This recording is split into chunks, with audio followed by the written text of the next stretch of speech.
Joining us now on the line is a former Reagan speechwriter by the name of Clark Judge. Clark, it's good to have you here. Thank you so much for joining us here on Mornings on the Mall.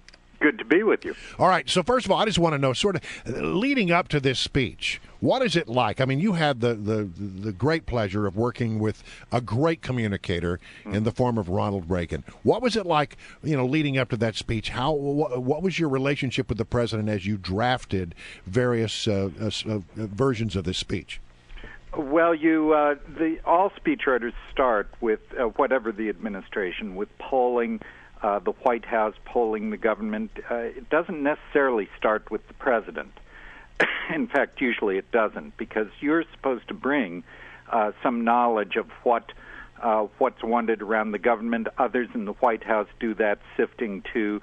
You're setting out the president's agenda for the year ahead, and there's a lot of consultation.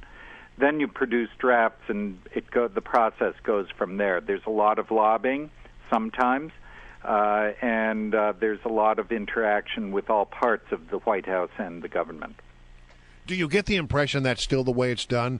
Or in this administration, do you get a sense that it might be done differently, where it really does originate with a very small cadre of people and the president himself? Well, there's compared to the way it was done in the Reagan administration, there appears to be very little consultation outside of the inner circle within the administration. Now, I've got to believe that some of those people who are in that inner circle are talking with lots of people in the departments and agencies, and hearing from the cabinet officials and the like. But you're right, this administration is known to be a tight circle that probably is too tight. Can I ask you, sir, what was it like when you were approaching a State of the Union like this, when you're facing a relatively hostile Congress? I think you listen. Ronald Reagan had Democrats controlling the House of Representatives his entire time, and Democrats controlled the Senate, I think, a portion of the time. Yeah, last 2 years. When you knew there were things that the president would have loved to have done, but he just wasn't going to get anywhere, how do you approach that? Do you make a big deal out of it, as we're expecting President Obama to do tonight, merely for the purpose of drawing those lines and telling the American people, here's where I stand, here's where they stand, because that's just political. It's not actually going to go anywhere. Well, we had lots of, for example, budgets that were declared dead on arrival, but turned out not to be. The president has lots of leverage, even in his last 2 years. Many of our successes with the Soviets came in the last 2 years, and of course the tax reform of 1986 came just before the beginning of the last 2 years, or just before it. So there was a lot of working with the Congress. The problem with this administration is it doesn't seem to listen much to Congress, which we did a lot of. The president is known not to particularly care to talk to members of Congress, other than apparently to lecture them. And his administration hasn't been particularly good. There are a lot of complaints from Democrats as much as Republicans, maybe to some extent more, that he just has no interest in congressional relations. That is not a good way to start. There is a lot behind having a successful program beyond giving a speech.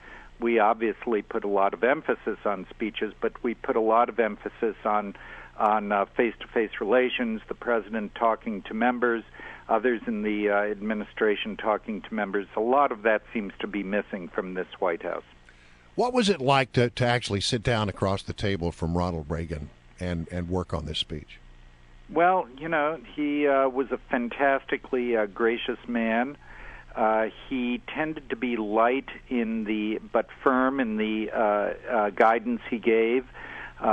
Sometimes the guidance came secondhand.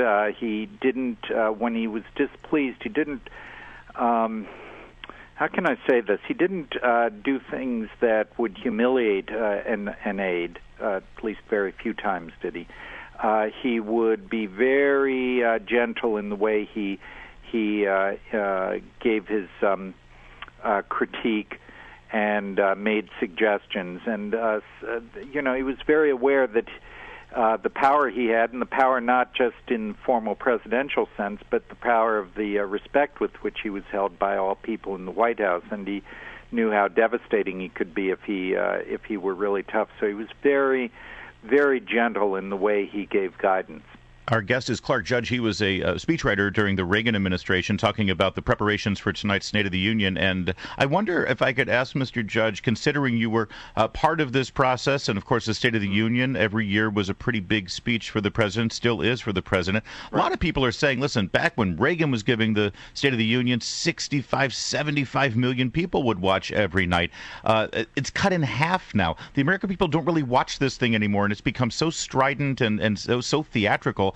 I wonder, even though you were involved in these, if you kind of lean toward a movement now where people are saying, you know, this is past its time now. It's not that important, and it really isn't that effective. Would you be bothered if the State of the Union address, as the way it's been presented, goes away?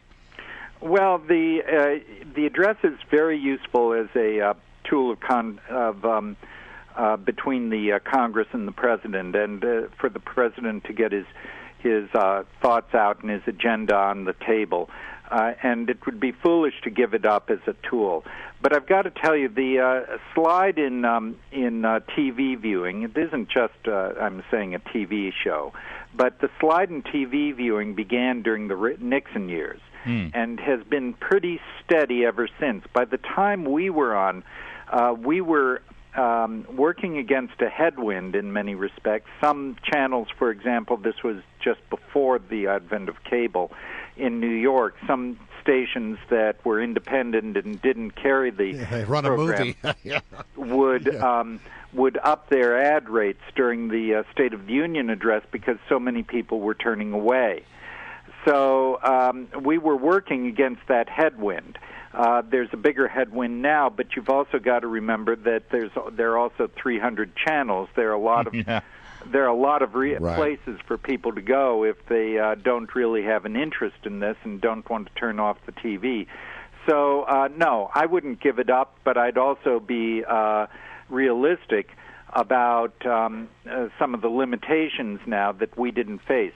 One thing to add to that, and I think this White House does it pretty well, is to use the Internet and streaming over the Internet and also packaging for the Internet to up your audience and spread your message. Well, we're going to have to leave it right there. Thank you so much. Fascinating insight to what it's like to be behind the scenes as you prepare for this great address. And, of course, you can hear that address here live tonight on WMAL. That's absolutely right.